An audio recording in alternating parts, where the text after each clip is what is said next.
Puji Tuhan. Selamat pagi saudara sekalian. Mari sebelum kita masuk pada firman Tuhan, saya mengajak kita semua untuk kita masuk dalam doa.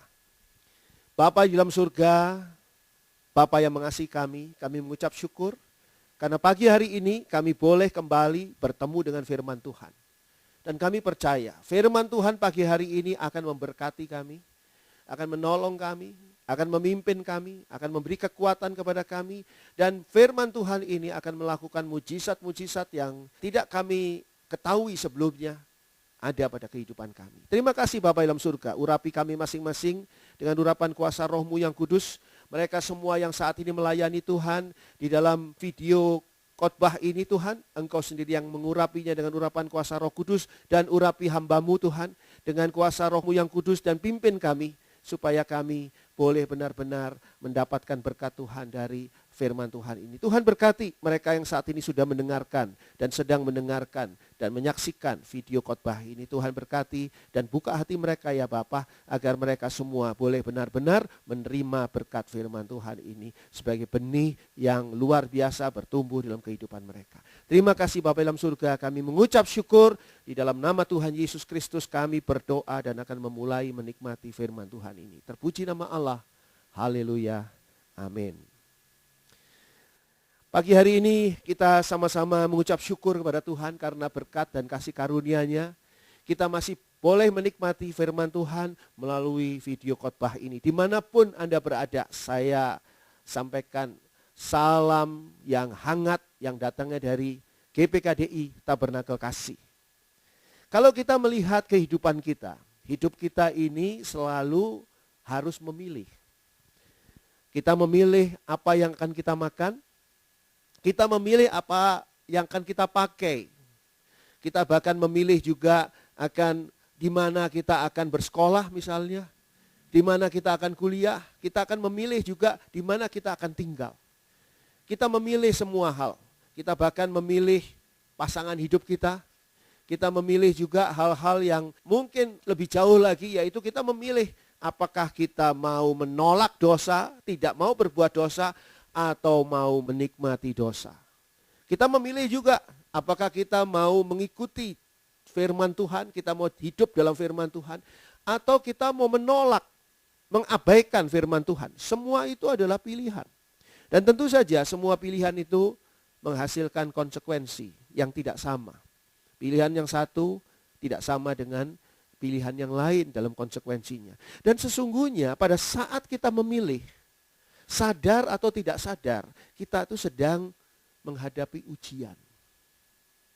Ujian apakah kita memilih dengan benar atau tidak. Pilihan itu menjadi ujian bagi kita. Ujian apakah kita memilih sesuai dengan seharusnya atau tidak.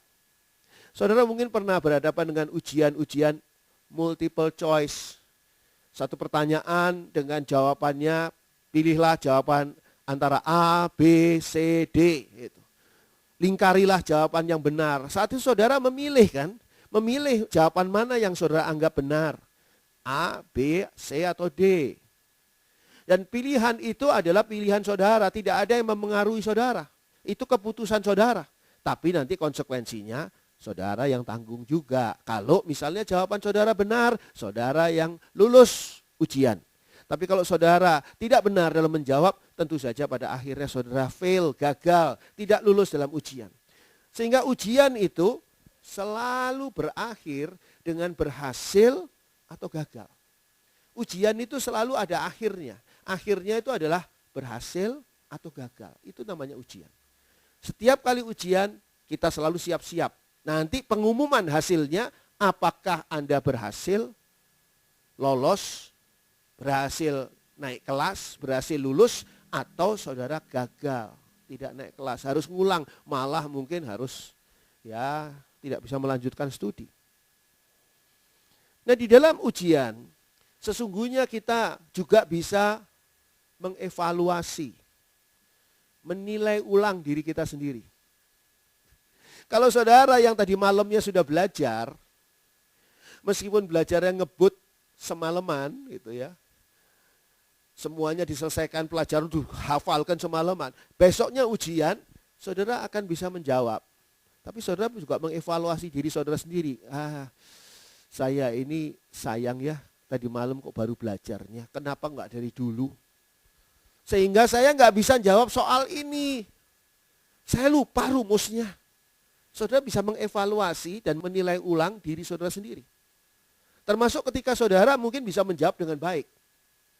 Saudara ingat, oh iya jawabannya ini. Oh iya saya pernah belajar tentang ini. Saya waktu kuliah itu saya tidak ngantuk ternyata. Sehingga saya bisa menjawab ini. Saudara bisa mengevaluasi diri saudara sendiri. Jadi ujian akan menghasilkan atau berakhir dengan hasil, berhasil atau gagal. Tapi di dalam ujian juga kita bisa mengevaluasi, menilai ulang diri kita sendiri. Kita tidak bisa dan tidak perlu menilai ulang orang lain. Kita evaluasi diri kita sendiri. Dan sebagai umat akhir zaman, ada ujian yang penting yang perlu kita perhatikan. Saudara mau ikut ujian atau tidak, kita semua pasti akan berhadapan dengan ujian ini. Mari kita baca 2 Korintus 13. 2 Korintus 13 ayat yang kelima. Kita membaca dari 2 Korintus 13 ayat yang kelima. 2 Korintus 13 ayat 5. Ujilah dirimu sendiri, apakah kamu tetap tegak di dalam iman. Selidikilah dirimu, apakah kamu tidak yakin akan dirimu bahwa Kristus Yesus ada di dalam diri kamu? Sebab jika tidak demikian, kamu tidak tahan uji. Semua kita, umat akhir zaman, umat Tuhan yang merindukan surga, kita semua berhadapan dengan ujian. Sehingga dikatakan di sini, ujilah dirimu sendiri, jangan nguji orang lain. Ujilah dirimu sendiri, makanya kita tidak boleh menghakimi orang lain. Kita tidak disuruh menilai orang lain. Orang lain itu, wah luar biasa imannya. Orang yang ini kurang imannya. Enggak boleh kita menilai-nilai seperti itu. Tapi ujilah, dikatakan di sini, dirimu sendiri. Apakah kamu tetap tegak di dalam iman? Artinya apa? Artinya yang diuji itu targetnya, hasil akhirnya itu iman. Dan masalahnya tetap tegak atau tidak. Loh, kenapa kok bisa tetap tegak atau tidak? Karena akan ada yang menggoyahkan iman. Iman kita itu tidak begitu ada, lalu stabil selama-lamanya seperti itu. Oh enggak. Iman kita akan digoyang terus. Dan goyangan iman itu ujian. Ujian ini akan memperlihatkan apakah kita tegak di dalam iman atau tidak. Dan dikatakan di sana pada selanjutnya, selidikilah dirimu. Jangan nyelidiki orang lain. Kita tuh sering sekali loh kepo, pengen tahu tentang orang lain. Jangan. Itu buang energi dan salah kita. Harusnya menyelidiki diri kita sendiri. Artinya evaluasi diri sendiri. Wah, saya kok nggak bisa yang jawab soal ini. Saya waktu kemarinnya saya kurang rajin belajar sih. Nah itu evaluasi. Kita mengevaluasi diri kita sendiri. Kita bukan mengatakan kepada orang lain, kamu kurang rajin belajar sih kamu. Kita bukan mamahnya dia kan. Kita bukan papahnya dia. Kita harusnya mengevaluasi diri kita sendiri. Oh iya ya, dikatakan di sini, selidikilah. Selidikilah dirimu. Apa yang harus diselidiki hubungannya dengan iman? Dikatakan, apakah kamu tidak yakin akan dirimu? Bahwa Kristus Yesus ada di dalam diri kamu? Kita bisa saja menyebutkan diri kita sebagai orang Kristen. KTP kita menunjukkan bahwa kita orang Kristen. Tiap minggu kita ke gereja menunjukkan kita orang Kristen. Kita melayani Tuhan, menunjukkan kita Kristen. Orang-orang yang percaya Tuhan Yesus Kristus, orang-orang yang menjadi umat Tuhan Yesus Kristus. Tapi pertanyaan pagi hari ini adalah, apakah kamu tidak yakin akan dirimu bahwa Kristus Yesus ada di dalam diri kamu?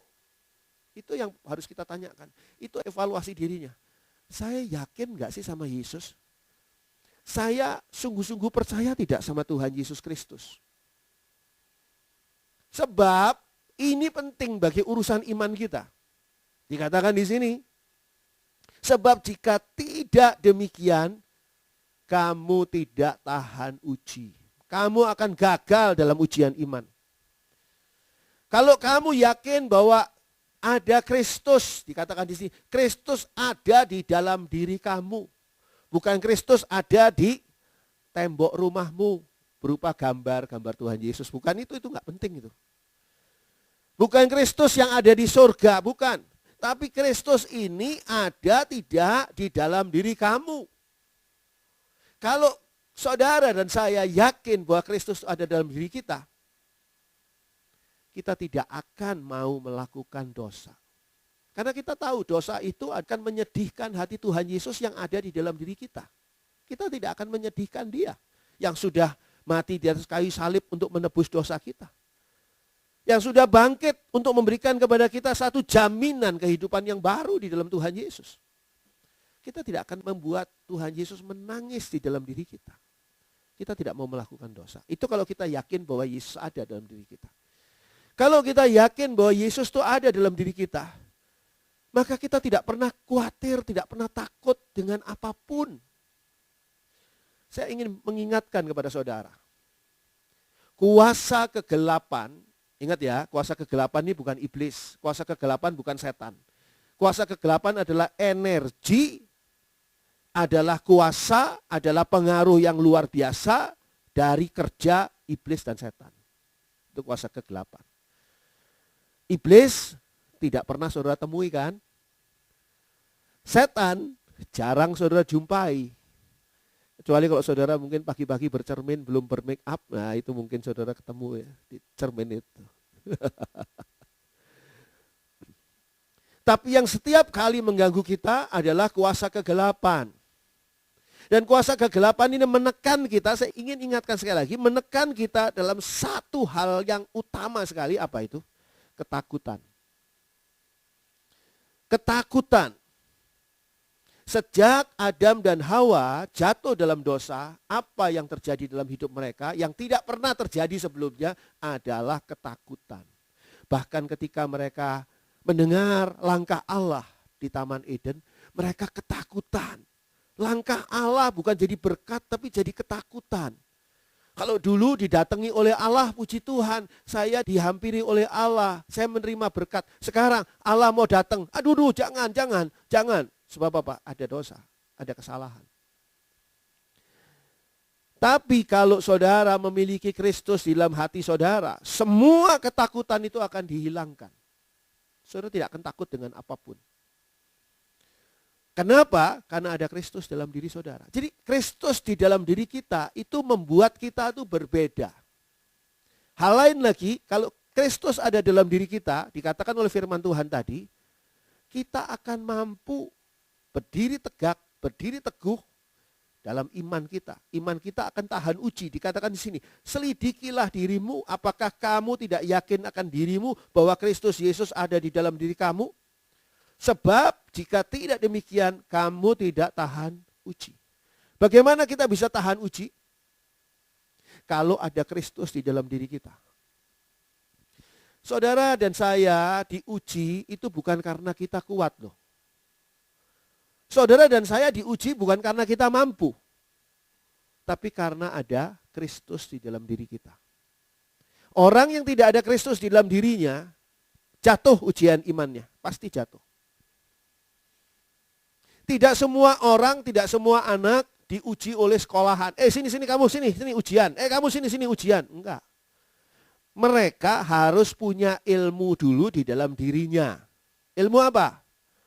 Misalnya ilmu matematika. Maka ujiannya apa? Ya ujian matematika. Enggak mungkin, kamu punya ilmu apa? Matematika, sini saya uji ilmu sejarah. Ya enggak bisa dia enggak punya ilmu sejarah. Jadi ada isinya dulu, baru ujian. Itu namanya ujian. Tapi kalau enggak ada isinya, terus diuji, jangan-jangan itu namanya bukan ujian, namanya apa? Teka-teki. Saudara kalau teka-teki perlu belajar dulu enggak? Besok kamu akan saya beri teka-teki. Gitu. Belajar dulu enggak? Ya enggak belajar, namanya juga teka-teki. membingungkan kita dan nggak tahu jawabannya. Bisa salah, bisa benar, sama seperti ujian. Jawaban teka-teki bisa salah, bisa benar, sama seperti ujian. Tapi teka-teki. Kalau ujian nggak begitu, saudara disuruh belajar dulu. Belajar dulu, siapkan dulu diri saudara, punya ilmu dulu, baru sini ujian. Kan gitu ujian. Begitu juga ketika kita diuji dalam hidup kita. Punya Kristus nggak di dalam hati kita? Punya Kristus sama tidak punya Kristus di dalam diri kita. Beda hasil ujiannya. Ujiannya mungkin bentuknya sama. Tapi beda hasil akhirnya. Sebab kalau kita punya Kristus, kita akan tetap tegak berdiri di dalam iman. Dikatakan, ujilah dirimu sendiri apakah kamu tetap tegak di dalam iman. Selidiki dirimu. Tuhan, apakah saya sungguh percaya bahwa Kristus ada di dalam diriku? Kenapa kok ujiannya ini kok tentang iman yang paling penting? Kenapa kok enggak ujiannya tentang hafalan ayat-ayat Alkitab? Kenapa ujiannya kok tidak tentang misalnya tentang berapa besar persembahan yang sudah saudara berikan kepada gereja selama ini? Atau berapa jam saudara berdoa dalam hidup saudara? Terus dijumlah sama malaikat. Oh, si ini dalam hidupnya sekian ribu jam dia pakai buat doa. Kalau yang ini sekian ratus jam dipakai buat doa. Jadi yang sekian ratus jam gak lulus. Yang sekian ribu jam lulus. Enak betul ujian seperti itu. Enggak, ujiannya tentang iman. Jangan main-main saudara. Siap tidak siap, saudara yang mau merindukan, ingin masuk surga, ujiannya iman.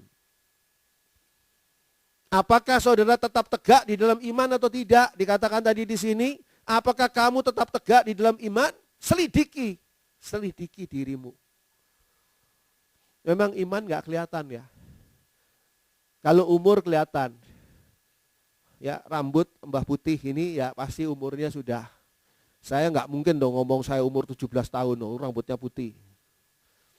Ada orang yang rambutnya dicat supaya nggak kelihatan putihnya. Tapi kan wajahnya tua sama aja. Kelihatan lah pasti. Tapi kalau iman nggak kelihatan. Nggak kelihatan. Saudara tuh kualitas imannya tetap tegak atau tidak itu nggak kelihatan.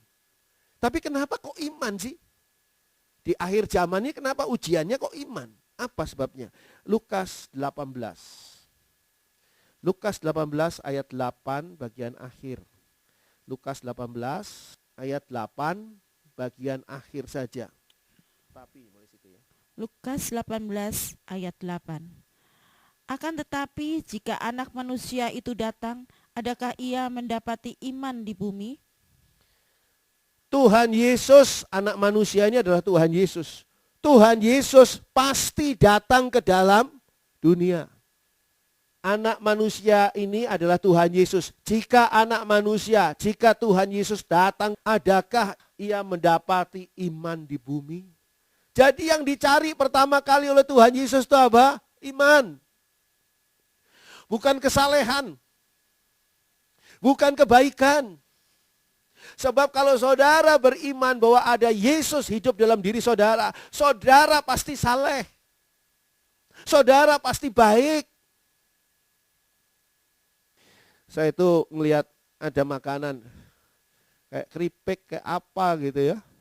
Wafer kayak apa ya. Di dalamnya itu apa? Banana choco. Choco banana. Katanya gitu. Choco banana itu benar sih ada coklatnya. Tapi pertanyaannya, sungguh ada pisangnya? Enggak, cuma rasa pisang.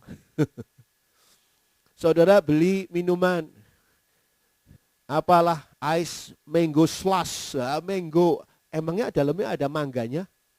Enggak, tapi kalau saudara minum, nikmat rasa mangga, benar?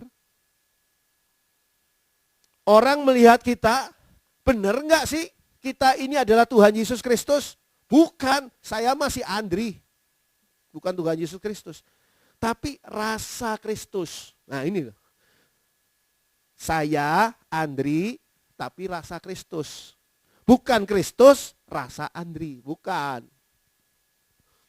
Saudara harusnya punya rasa Kristus, bukan rasa kita. Karena apa? Di dalam kita ada Tuhan Yesus Kristus.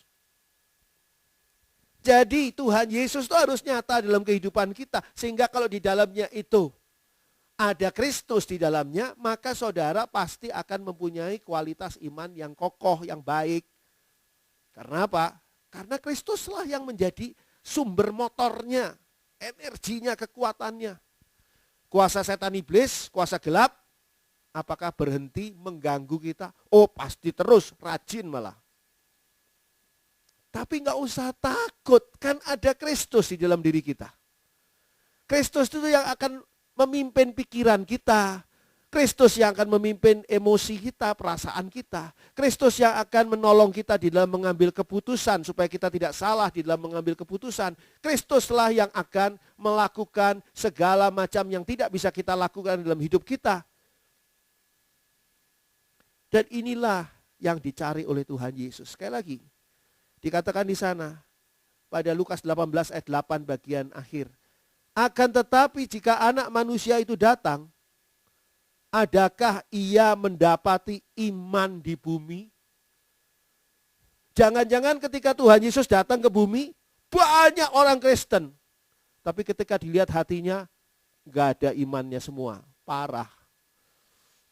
Atau banyak orang Kristen, tapi yang ada imannya cuma beberapa gelintir orang, parah. Itu sebabnya saudara perlu tahu, iman saudara harus berhadapan dengan ujian. Saya akan mengajak saudara rileks sebentar di Mazmur 119. Mari ya, rileks sebentar ya di dalam Mazmur 119. Mazmur 119 ayat 57 sampai ayat 64. Mazmur 119 ayat 57 sampai ayat 64. Mazmur 119 ayat 57 sampai dengan 64. Bagianku ialah Tuhan. Aku telah berjanji untuk berpegang pada firman-firman-Mu. Aku memohon belas kasihan-Mu dengan segenap hati. Kasihanilah aku sesuai dengan janji-Mu. Aku memikirkan jalan-jalan hidupku dan melangkahkan kakiku menuju peringatan-peringatan-Mu. Aku bersegera dan tidak berlambat-lambat untuk berpegang pada perintah-perintah-Mu. Tali-tali orang-orang fasik membelit aku, tetapi Taurat-Mu tidak kulupakan. Tengah malam aku bangun untuk bersyukur kepadamu atas hukum-hukum-Mu yang adil. Aku bersekutu dengan semua orang yang takut kepadamu dan dengan orang-orang yang berpegang pada titah-titah-Mu. Bumi penuh dengan kasih setia-Mu, ya Tuhan, ajarkanlah ketetapan-ketetapan-Mu kepadaku. Mazmur ini indah luar biasa. Dan mari kita lihat apa yang dikatakan oleh Mazmur 119 ayat 57 sampai 64 ini. Kalau kita pernah menerima firman Tuhan, dengar firman Tuhan, dengar khotbah seperti sekarang, dan pernah berjanji untuk hidup dalam firman Tuhan, mungkin dalam hati saudara, saudara berjanji, Tuhan saya dengar firman-Mu hari ini dan saya amini, amin. Dan saya berjanji Tuhan, saya mau benar-benar hidup dalam firman Tuhan. Untuk supaya kita bisa hidup dalam belas kasihan Tuhan, supaya bisa hidupnya dalam belas kasihan Tuhan, itu adalah hal yang sangat baik. Dikatakan di sini pada ayat 57 dan 58, bagianku ialah Tuhan. Jadi sudah keputusan kita memutuskan, bagianku bukan dunia, tapi bagianku adalah Tuhan. Aku telah berjanji untuk berpegang pada firman-firman-Mu. Jadi setelah bagianku adalah Tuhan, maka logis, masuk akal kalau aku dikatakan di sini berjanji berpegang pada firman-firman-Mu. Saudara mungkin pernah juga berjanji, Tuhan mulai dari saat ini saya mau hidup dalam firman Tuhan. Berjanji berpegang pada firman-firman-Mu. Ayat 58. Aku memohon belas kasihan-Mu dengan segenap hati. Orang yang sudah memilih Tuhan, orang yang sudah berjanji akan hidup dalam firman Tuhan, maka orang tadi masuk akal dan pantas untuk memohon belas kasihan Tuhan dengan segenap hati. Lalu dikatakan, kasihanilah aku sesuai dengan janjimu. Kita tidak bisa menuntut Tuhan. Ya, salah kalau ada yang mengajari pada saudara, tuntut Tuhan, klaim Tuhan, klaim janji Tuhan. Oh tidak, jangan. Kok klaim janji Tuhan seolah-olah Tuhan tidak mau memenuhi janji? Enggak. Kita hanya memohon Tuhan, supaya Tuhan mengasihani aku sesuai dengan janjimu. Tuhan tuh ingat sama janjinya. Dan Tuhan tuh tidak pernah ingkar pada janjinya. Jadi kita perlu hanya meminta pada Tuhan, kasihanilah aku sesuai dengan janjimu. Pantas. Kenapa? Karena orang itu sudah memilih Tuhan. Itu pertama. Pada ayat 57, bagianku ialah Tuhan. Lalu orang itu sudah berjanji akan hidup dalam terang firman Tuhan. Jadi wajar kalau orang itu meminta belas kasihan Tuhan, supaya Tuhan menggenapi janji kepada orang itu. Tapi sangat penting bagi kita, bagian yang berikutnya ini. Sangat penting bagi kita untuk mengevaluasi kehidupan rohani diri kita sendiri. Saudara pernah nggak mengevaluasi kehidupan rohani saudara sendiri? Kalau saudara pernah nggak mengevaluasi berat badan saudara? Pernah nggak? Jadi ketika saudara, teman-teman bilang, oh kamu kok kelihatan gemuk ya, terus baju saudara sudah tidak cukup lagi gitu ya. Saudara seringkali katakan, oh ini pasti dicuci terlalu lama baju ini jadi mengkerut gitu, sehingga nggak cukup di badan saudara. Enggak, itu badan saudara yang melar. Evaluasi berat badan saudara bagaimana? Ya naik ke atas timbangan. Dulunya berapa? Dulunya saya cuma 54. Sekarang 84. Loh itu namanya gemuk itu. Itu namanya evaluasi tuh gitu loh. Evaluasi diri sendiri, evaluasi diri sendiri. Saudara punya target di dalam katakanlah awal tahun 2019. Di akhir tahun 2019 saudara evaluasi, ya kan? Apakah semua target saya terpenuhi enggak? Oh yang ini terpenuhi, yang ini enggak. Nah yang enggak mau bagaimana di tahun 2020? Oke, mau diteruskan dikejar atau diganti yang lain. Nah itu evaluasi. Evaluasi bisa menghasilkan satu langkah ke depan. Dikatakan di sini pada ayat 59. Aku memikirkan jalan-jalan hidupku dan melangkahkan kakiku menuju peringatan-peringatanmu. Aku memikirkan jalan-jalan hidupku, ini adalah gambaran apa? Evaluasi. Apakah jalan hidupku selama ini sudah sesuai dengan firman Tuhan? Padahal aku sudah berjanji loh mau ngikuti firman Tuhan. Apakah jalan hidupku sekarang sudah sesuai firman Tuhan? Aku perlu evaluasi. Saudara sudah evaluasi belum kehidupan rohani saudara? Apakah kerohanian saudara meningkat tidak? Apakah saudara semakin cinta Tuhan atau tidak? Apakah saudara semakin takut kepada Tuhan atau tidak? Apakah saudara semakin menghormati Tuhan atau tidak?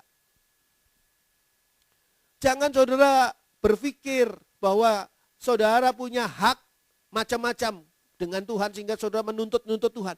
Yang harus justru adalah saudara evaluasi. Apakah saudara sudah melakukan kewajiban saudara untuk menyembah Tuhan, untuk berdoa kepada Tuhan, untuk memberi persembahan kepada Tuhan. Apakah kewajiban-kewajiban saudara sudah saudara lakukan belum? Itu evaluasi. Saya ingin serukan pagi hari ini dari mimbar ini. Kalau saudara belum pernah melayani Tuhan, saudara harus mulai melayani Tuhan. Kalau saudara belum pernah menyampaikan berita baik kabar Injil kepada orang lain, harus saudara mulai sekarang. Kalau saudara belum memberikan persembahan dengan benar kepada Tuhan, harus mulai sekarang. Saudara mulai. Itu saudara evaluasi. Iya ya, saya itu sudah dengar berita Injil sudah lama. Tapi kok saya nggak pernah ngabarkan Injil ke teman-teman saya ya. Bahkan ke orang tua saya sendiri saya nggak pernah ceritakan soal Injil. Bahkan ke pasangan hidup saya nggak pernah cerita soal Tuhan Yesus. Maka saudara harus mulai melakukannya. Iya ya, saya bertahun-tahun, saya 30 tahun loh ke gereja. Saya 30 tahun ke gereja, saya cuma masuk gereja, duduk di gereja, dilayani, saya pulang. Kapan saudara mau melayani Tuhan? Oh saya nggak bisa apa-apa itu Pak Andri. Saudara tuh bisa mempunyai kemampuan apa saja sangat banyak. Kalau saudara tidak tahu kemampuan saudara, datang kepada saya.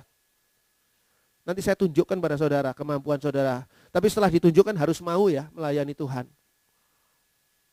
Jangan punya alasan, macam-macam alasan mah banyak.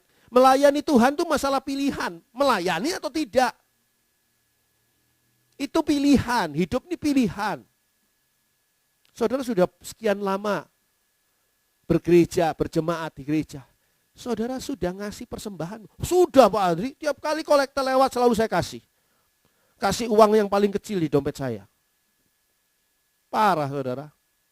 Tuhan Yesus memberikan yang terbaik bagi saudara yaitu hidupnya. Saudara cuma ngasih yang terjelek, terkecil dari apa yang saudara punya. Parah. Perpuluhan sudah belum? Ya perpuluhan mah ya sebagian lah, kadang-kadang lah 1/10, kadang-kadang ya tidak 1/10.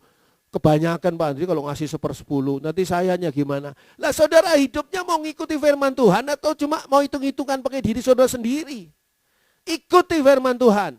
Firman Tuhan katakan beri perpuluhan dengan sungguh-sungguh. Nanti lihat, janji Tuhan atas perpuluhan yang saudara berikan itu pasti digenapi oleh Tuhan. Saudara pasti diberkati oleh Tuhan. Luar biasa, dikatakan Tuhan akan menghalau belalang-belalang pelahap dan semua yang akan mengambil apa yang di saudara hasilkan. Saudara akan menerima hasil yang banyak dan saudara akan menikmati hasil yang banyak. Gitu loh hidup dalam firman Tuhan.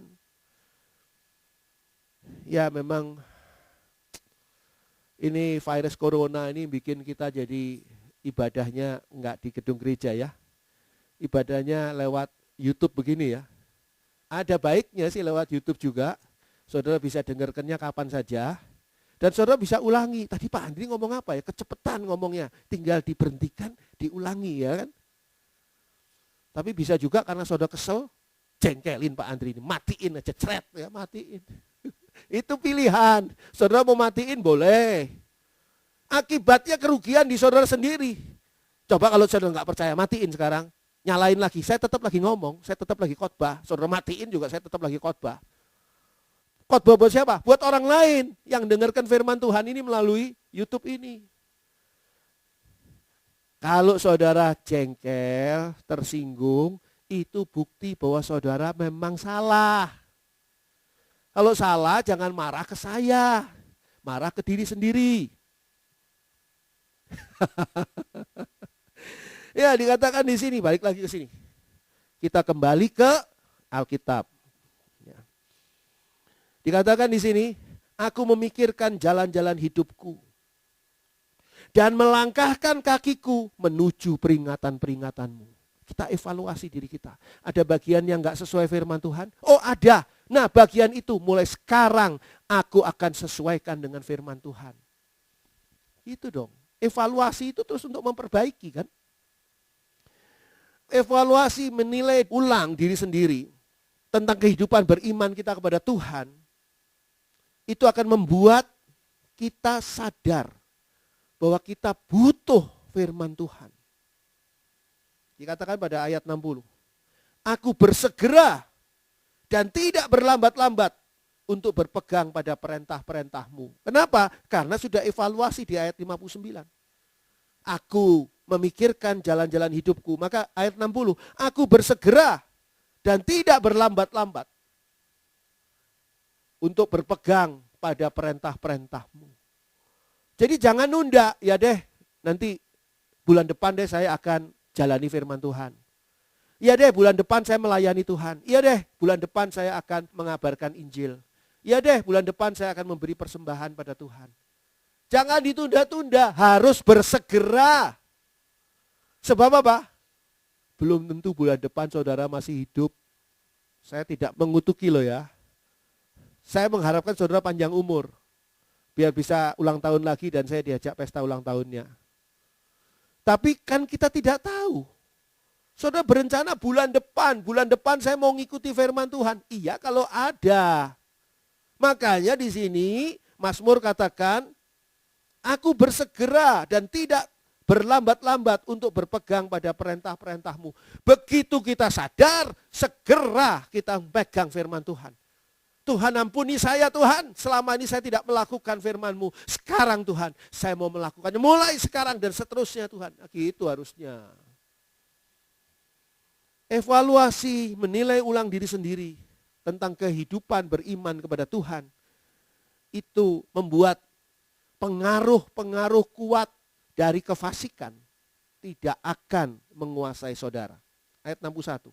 Tali-tali orang fasik membelit aku. Tetapi Tauratmu tidak kulupakan. Loh, ini talinya orang fasik itu sudah membelit kita. Kita ini kan hidup di dunia, di tengah-tengah orang fasik. Orang fasik itu sekali lagi, orang fasik adalah orang yang sadar ada Tuhan.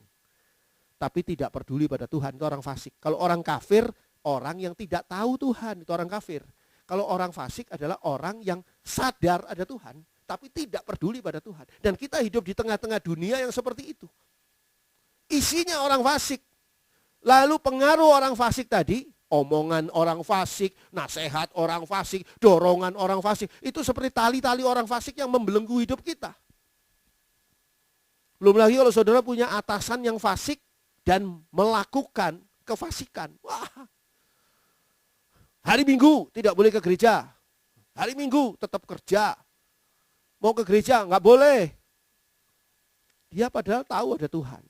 Tapi dia nggak peduli. Lalu saudara diajak fasik juga.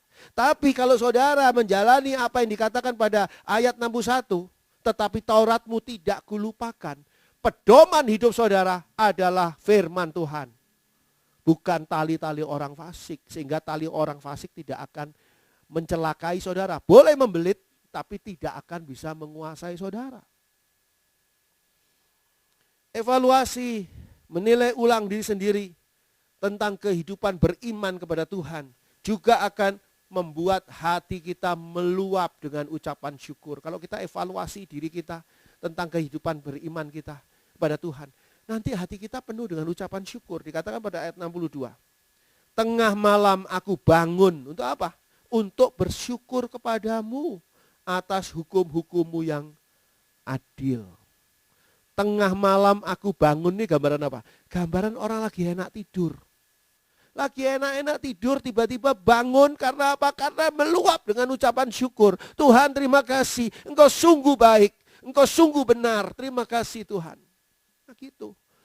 Saudara akan meluap dengan syukur ketika saudara mengevaluasi, menilai ulang diri saudara sendiri untuk dan tentang kehidupan beriman kepada Tuhan. Tengah malam aku bangun untuk bersyukur kepadamu atas hukum-hukummu yang adil. Saudara pernah mengucap syukur? Oh pernah Pak Andri. Ketika apa? Ketika naik pangkat. Ketika gajinya ditambah. Lah, saudara pernah mengucap syukur enggak ketika saudara berada di dalam lembah bayang-bayang maut, lembah kekelaman, ternyata gada dan tongkat Tuhan sebagai gembala yang baik menyertai saudara? Kalau saudara mengevaluasi, menilai ulang diri sendiri tentang kehidupan beriman kepada Tuhan, saudara akan meluap dengan ucapan syukur. Sebab apa? Tuhan itu sungguh sangat baik. Dan kita, kalau kita evaluasi dan menilai ulang diri sendiri dalam kehidupan kita beriman pada Tuhan, kita juga akan memilih komunitas. Kita akan menggabungkan diri kita dengan komunitas orang-orang yang takut akan Tuhan. Siapa mereka? Mereka itu gereja Tuhan. Ayat 63. Aku bersekutu dengan semua orang yang takut kepadamu. Dan dengan orang-orang yang berpegang pada titah-titahmu. Siapa orang-orang ini? Gereja Tuhan. Saudara tidak akan bersekutu membentuk komunitas dengan orang-orang yang tidak takut sama Tuhan, yang tidak berpegang pada perintah-perintah Tuhan. Enggak akan. Pergaulan saudara ini akan jadi baik. Sebab apa? Firman Tuhan mengatakan bahwa kebiasaan yang baik itu dirusakkan oleh perbuatan-perbuatan, pergaulan-pergaulan dengan yang buruk. Hati-hati. Saudara sudah baik, jadi buruk kalau saudara pergaulannya salah. Saudara tidak makan mau berkomunitas, bergaul lewat handphone saudara dengan orang-orang yang mempunyai pergaulan yang buruk, yang tidak takut kepada Tuhan. Yang dikatakan di sini orang-orang yang tidak berpegang pada perintah-perintah Tuhan. Saudara tidak akan mau. Soalnya mereka akan mempengaruhi saudara buruk. Dan pengaruh buruk itu cepat sekali masuknya. Pembunuh pakai pisau, nggak perlu belajar. Dokter bedah pakai pisau. Belajar 7 tahun ditambah masih untuk spesialis dan sebagainya, mungkin baru bisa praktek setelah 12 tahun. Pembunuh untuk pakai pisau, nggak usah belajar. Jadi pengaruh buruk itu gampang banget. Tapi pengaruh yang baik sulit. Sulit untuk kita terima. Makanya kita perlu jaga. Kalau saudara mau menjaga kualitas iman saudara, jangan banyak bergaul dengan orang-orang yang tidak takut Tuhan, yang tidak peduli dengan firman Tuhan. Jangan. Ya kenal boleh, tapi batasi. Jangan bergaul. Jangan membuat komunitas dengan mereka. Dikatakan di sini, aku bersekutu dengan semua orang yang takut kepadamu. Jangan bersekutu dengan mereka. Orang-orang yang tidak takut Tuhan, jangan. Itu kan pilihan kita juga. Kita mau memilih bersekutu dengan siapa, bergaul dengan siapa. Saudara jangan merasa diri saudara kuat. Oh enggak, iman saya kuat, saya digoda apapun juga saya bisa. Sekali 2 kali. Lama-lama saudara jatuh juga. Apalagi kita sudah pernah berbuat dosa. Jatuh kita di dosa lama kita nantinya. Saya ingin kasih tahu pada saudara. Adam dan Hawa sebelum makan buah yang dilarang oleh Tuhan itu, mereka tidak pernah berbuat dosa loh. Mereka tidak pernah berbuat dosa, tapi bisa jatuh dalam dosa. Apalagi orang yang kayak kita, yang dulunya penggemar dosa. Bagaimana tidak gampang buat kita kembali dalam dosa. Makanya orang yang sudah kena narkotika akan ketangkep lagi. Dengan apa? Kasus yang sama, narkotika. Bukan kali ini ketangkep narkotika, masuk penjara, disembuhkan, diperbaiki. Sudah, nanti 2 tahun lagi ketangkep lagi karena bunuh orang. 2 tahun lagi ketangkep lagi karena nyopet. Enggak, ketangkepnya lagi narkotika, narkotika, narkotika. Kenapa? Karena itu sudah menjadi titik lemah yang diserang terus oleh kuasa kegelapan. Ya kalau di dalam medis, narkotika itu tidak pernah bisa hilang dari darah kita ya. Sehingga akan kembali mudah dibangunkan lagi. Tapi selain itu, kuasa kegelapan mendorong kita untuk melakukan dosa yang sama. Makanya jangan bergaul dengan orang-orang itu. Jangan bergaul. Walaupun pergaulan saudara cuma, ya saya cuma olahraga saja. Jangan. Di tengah-tengah olahraga itu dia akan mempengaruhi saudara dengan segala hal yang membuat saudara jadi tidak takut pada Tuhan. Dan semuanya itu akan mendorong kita untuk memberitakan tentang Tuhan kepada dunia. Ayat 64. Bumi penuh dengan kasih setiamu ya Tuhan.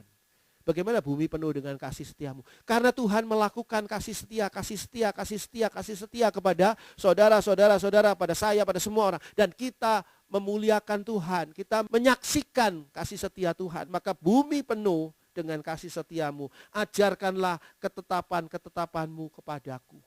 Walaupun bumi penuh dengan kasih setia Tuhan. Walaupun aku sudah berkali-kali mengalami kemurahan Tuhan. Tapi Tuhan tetap ajarkanlah ketetapan-ketetapanmu kepadaku. Tetap ajarkanlah firman-Mu Tuhan kepadaku.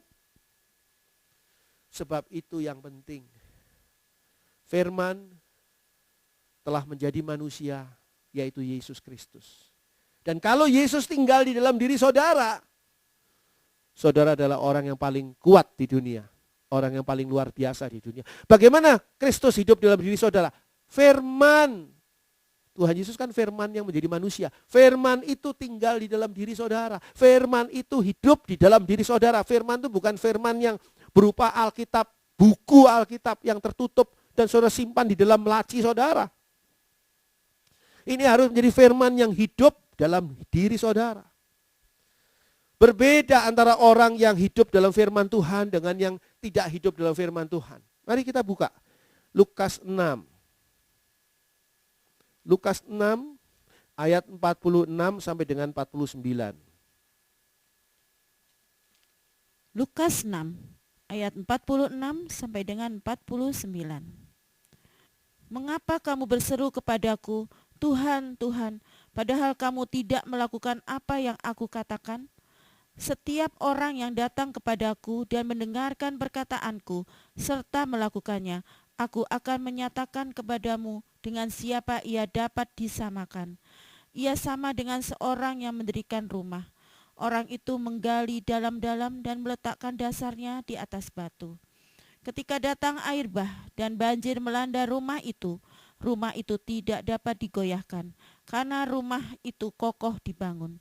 Akan tetapi, barang siapa mendengar perkataanku, tetapi tidak melakukannya, ia sama dengan seorang yang mendirikan rumah di atas tanah tanpa dasar. Ketika banjir melandanya, rumah itu segera rubuh dan hebatlah kerusakannya. Tuhan Yesus mengatakan begini, mengapa kamu berseru kepadaku, Tuhan, Tuhan, padahal kamu tidak melakukan apa yang aku katakan, ayat 46. Tuhan itu artinya Tuan. Kalau kita mau mengakui Tuhan itu adalah Tuan kita, jadi kita ini adalah hambanya, harusnya kita melakukan apa yang disuruh oleh Tuhan kita, betul ya? Jadi sekarang kenapa kamu kok berseru-seru Tuhan, Tuhan? Padahal dikatakan di sini kamu tidak melakukan apa yang aku katakan, apa yang aku perintahkan. Buat apa kamu memanggil-manggil aku Tuhan? Buat apa kamu menganggap aku Tuanmu, kata Tuhan. Lalu Tuhan memberikan perumpamaan yang sangat penting ini. Setiap orang yang datang kepadaku, ayat 47, dan mendengarkan perkataanku. Setiap orang yang datang kepadaku, itu pertama datang kepada Tuhan Yesus, kedua mendengarkan perkataanku, ketiga serta melakukannya, aku akan menyatakan kepadamu dengan siapa ia dapat disamakan. Dengan siapa? Nah, ini perumpamaan Tuhan Yesus yang luar biasa. Kita masuk ke ayat 48. Ia sama dengan seorang yang mendirikan rumah. Orang itu menggali dalam-dalam dan meletakkan dasarnya di atas batu. Itu namanya fondasi. Saudara kalau bangun rumah, pasti gali dalam-dalam, taruh batu fondasi. Ketika datang air bah dan banjir melanda rumah itu tidak dapat digoyahkan. Karena apa? Karena rumah itu kokoh dibangun. Rumah yang dibangun dengan kokoh dibangun, tidak goyah oleh banjir. Tidak goyah oleh, dikatakan di sini, air bah yang melanda. Rumah itu tetap kokoh. Akan tetapi, ayat 49, barang siapa mendengar perkataanku, tetapi tidak melakukannya, ia juga sama seperti seorang yang mendirikan rumah. Sama-sama mendirikan rumah. Tapi di atas tanah tanpa dasar. Ketika banjir melandanya, rumah itu segera rubuh dan hebatlah kerusakannya. Ya iyalah, nggak ada fondasinya. Saudara pasti tahu itu. Meskipun saudara bukan ahli bangunan, saudara tahu kalau bangun rumah ya harus ada fondasinya. Meskipun saudara bukan arsitek, tapi saudara tahu kalau bangun rumah harus ada dasarnya. Udah tahu itu, nggak usah belajar lagi. Tapi ini perumpamaan tentang apa ini? Mari saya ganti rumah ini dengan iman. Ya, iman. Setiap orang yang datang kepadaku, ayat 47, dan mendengarkan perkataanku serta melakukannya, aku akan menyatakan kepadamu dengan siapa ia dapat disamakan. Ia sama dengan seorang yang mendirikan iman. Orang itu menggali dalam-dalam dan meletakkan dasarnya di atas batu. Orang itu mendengarkan firman Tuhan dan melakukan firman Tuhan. Orang itu menghidupkan firman Tuhan dalam dirinya. Orang itu mengandung Kristus di dalam dirinya. Ketika datang air bah dan banjir melanda iman itu, ketika datang masalah, persoalan melanda kehidupannya, maka dikatakan di sana rumah itu tidak dapat digoyahkan. Iman itu tidak dapat digoyahkan karena iman itu kokoh dibangun. Ayat yang tadi baru kita baca, ayat 48. Dikatakan tadi di sana, orang itu menggali dalam-dalam dan meletakkan dasarnya di atas batu. Saudara rajin untuk menggali dalam-dalam firman Tuhan. Namanya juga pendalaman firman Tuhan. Ada di gereja kita namanya PA ya, pendalaman Alkitab. Loh, itu pendalaman, gali dalam-dalam. Untuk meletakkan dasar hidup kita pada dasar yang kokoh, yaitu firman Tuhan. Untuk berpegang pada Kristus yang hidup di dalam kita. Karena itu, dikatakan di sini, ketika masalah datang, ketika virus corona datang, ketika ancaman ekonomi yang saat ini memburuk datang, melanda iman itu tidak dapat digoyahkan. Tidak dapat digoyahkan. Saya melihat hal ini luar biasa saat-saat ini. Virus corona membuat orang benar-benar teruji imannya. Sungguhkah dia beriman? Atau dia cuma imannya berupa halusinasi. Halusinasi iman. Coba kita baca di sana pada ayat 49. Akan tetapi barang siapa mendengar perkataanku, tetapi tidak melakukannya, jadi cuma dengar firman Tuhan, tapi tidak melakukan, tidak hidup dalam firman Tuhan itu, tidak menghidupkan firman Tuhan dalam hatinya, tidak ada Kristus yang hidup, Kristus yang bangkit di dalam hatinya. Ia sama dengan seorang yang mendirikan rumah iman. Sama juga orang tadi itu mendirikan iman. Orang itu punya iman enggak? Punya iman juga ketika dengar firman Tuhan. Oh ya Tuhan, amin, saya beriman. Amin, saya beriman. Haleluya, haleluya. Beriman dia saat dengarkan firman Tuhan. Ketika banjir melandanya, iman itu segera rubuh dan hebatlah kerusakannya. Ujiannya di mana? Ujiannya itu di banjir itu loh. Sebelum datangnya banjir, sebelum datangnya air bah melanda, sebelum datangnya persoalan, sebelum datangnya hal-hal buruk dalam hidupnya, dua orang ini sama berdiri rumahnya atau imannya. Tapi nanti kalau datang masalah, nanti kalau datang virus corona, nanti kalau keuangannya sudah mulai menipis dan habis, nanti kalau dia di PHK, nanti kalau dia dirumahkan, disuruh kerja di rumah tapi nggak dibayar. Nanti ketika dia tidak tahu harus makan apa besok, lusa, bulan depan. Nah, yang satu imannya kokoh pada Tuhan yang memelihara, yang satu lagi imannya segera ambruk. Lalu Tuhan Yesus datang. Masih adakah iman di bumi?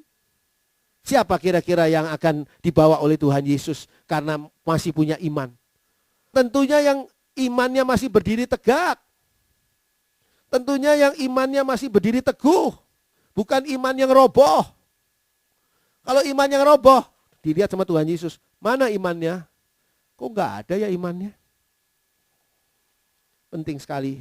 Kita itu perlu mengetahui benar-benar apa sesungguhnya yang harus kita perhatikan dalam hidup kita ini, dalam hidup saudara dan saya, supaya kita tidak salah. Seperti dikatakan tadi pada 2 Korintus 13 ayat 5. Ujilah dirimu sendiri. Apakah kamu tetap tegak di dalam iman? Apakah rumah tadi itu tetap berdiri? Selidikilah dirimu, selidikilah rumahmu itu loh. Rumah imanmu itu selidiki. Apakah kamu tidak yakin akan dirimu? Pada 2 Korintus 13 ayat 5. Bahwa Kristus Yesus ada di dalam diri kamu. Sebab jika tidak demikian, kamu tidak tahan uji. Kalau kita mau punya iman yang kokoh, iman yang ketika badai datang, melanda, air bah datang, menggoncangkan, kita tetap teguh. Kita harus punya Kristus di dalam kita. Kita harus punya firman Tuhan yang hidup di dalam kita. Kita harus hidup di dalam firman Tuhan. Sekarang periksalah diri saudara. Jangan periksa orang lain. Periksalah diri saudara masing-masing. Apakah kamu tetap tegak di dalam iman? Selidikilah dirimu. Apakah kamu tidak yakin akan dirimu bahwa Kristus Yesus ada di dalam diri kamu? Sebab jika tidak demikian, kamu tidak tahan uji. Saya sungguh-sungguh berdoa, saya sungguh-sungguh berharap saudara yang mendengarkan firman Tuhan pagi hari ini termasuk orang yang akan tahan uji. Pak Andri, apakah nanti air bah itu bakal datang? Apakah nanti banjir itu bakal datang? Apakah nanti masalah itu bakal datang? Oh, akan datang, akan selalu datang. Baik itu masalah kecil maupun masalah besar dalam hidup kita. Apakah setelah virus corona ini selesai, dunia ini akan tentram, akan tenang? Saya katakan tidak akan tentram, tidak akan tenang. Karena itu dikatakan oleh firman Tuhan. Karena kita sudah berada di ujung akhir dari akhir zaman. Virus corona ini peringatan bagi kita semua. Sedunia, ini global sifatnya. Sedunia. Diberi peringatan oleh Tuhan. Apa peringatannya? Bertobat, bertobat, bertobat. Dan terimalah firman Tuhan. Hiduplah dalam firman Tuhan. Miliki iman yang kokoh. Sehingga ketika nanti ada bencana yang lain yang akan datang di berikutnya. Ada masalah besar yang lain melanda dunia. Hidup saudara tetap teguh dalam iman. Dan ketika Tuhan Yesus datang menghampiri kita semua, menghampiri dunia ini, Tuhan Yesus akan melihat, mendapatkan iman dalam diri saudara dan saya, dalam diri gereja Tuhan. Bukankah sekarang harusnya kita membangun iman kita? Mumpung waktunya masih ada. Segeralah hidup di dalam firman Tuhan. Segeralah memasukkan Yesus firman Tuhan dalam hidup kita. Dan biarlah firman Tuhan itu hidup dan bergelora dalam kehidupan kita. Jalani firman Tuhan. Maka saudara akan diberkati oleh Tuhan dengan luar biasa. Puji Tuhan. Tuhan memberkati kita semua. Haleluya. Mari saya ajak kita masuk dalam doa. Bapa di dalam surga, Bapa yang penuh kasih. Terima kasih ya Bapa untuk virus corona yang melanda dunia. Terima kasih Bapa karena virus corona mengingatkan kami, membuat kami sadar bahwa kami harus benar-benar bertobat dan benar-benar kembali kepadamu. Bahwa kami harus benar-benar membangun iman kami di atas dasar yang benar, yaitu dasar firman Tuhan yang benar. Tolong kami ya Bapa. Ketika waktu masih ada, kesempatan masih tersedia. Tolong ya Bapa, biarlah Engkau sendiri Bapa di dalam surga yang akan memberikan kepada kami kekuatan di dalam iman kami. Sehingga pada saat Tuhan Yesus datang, kami didapati mempunyai iman yang teguh, yang kokoh. Tidak lekang oleh segala situasi yang buruk. Tidak hancur oleh semua musibah yang ada. Kami mau serahkan diri kami ke dalam tangan Tuhan. Terima kasih ya Bapa. Tolong pimpin kami oleh firman Tuhan.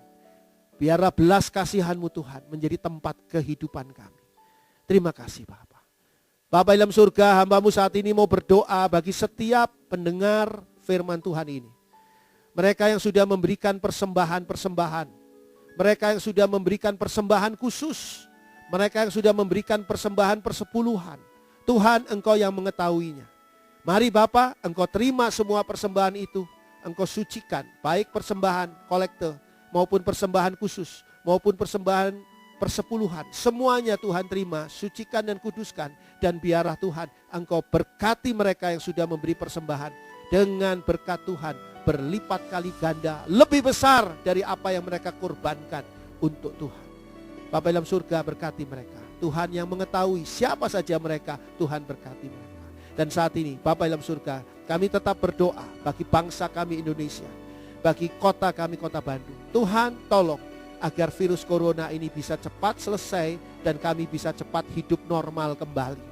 Tuhan, hentikan semua kuasa setan iblis, kuasa kegelapan yang mengganggu, yang membuat kami saat ini tidak bisa berbuat apa-apa. Tuhan, patahkan, hancurkan semua kuasa setan iblis ini, semua kuasa virus corona ini. Dan mari Tuhan, Engkau sendiri yang akan memulihkan Indonesia, memulihkan perekonomian Indonesia, memulihkan perekonomian kami pribadi masing-masing. Tuhan tolong, Tuhan berkati Bapak Jokowi sebagai pimpinan presiden yang tertinggi di tempat kami ini. Tuhan, biarlah Engkau sendiri yang akan menolong beliau ini di dalam mengatasi segala beban berat yang ada yang dihadapi oleh bangsa kami. Tuhan, tolong juga para menteri, Tuhan juga menolong semua jajaran pemerintahan, dan biarlah semuanya boleh bekerja sama dengan presiden untuk menanggulangi semua masalah yang dihadapi oleh Indonesia. Dan tetaplah Tuhan, buka kesempatan bagi Indonesia menerima berita Injil-Mu dan menerima Tuhan Yesus sebagai juru selamat. Terima kasih Bapa, terima kasih ya Allah. Bapa dalam surga, sekarang kami buka hati kami mau terima berkat Tuhan. Dicurahkan berkat yang datangnya dari Allah, di dalam kasih kemurahan Tuhan Yesus Kristus, dan di dalam persekutuan Allah Roh Kudus yang senantiasa menyertai kita, menyiapkan kita, menolong kita, menguatkan kita sampai ketika Tuhan Yesus datang kembali untuk membawa kita masuk dalam surganya yang mulia. Terpuji nama Allah selama-lamanya. Haleluya. Di dalam nama Yesus. Amin. Puji Tuhan.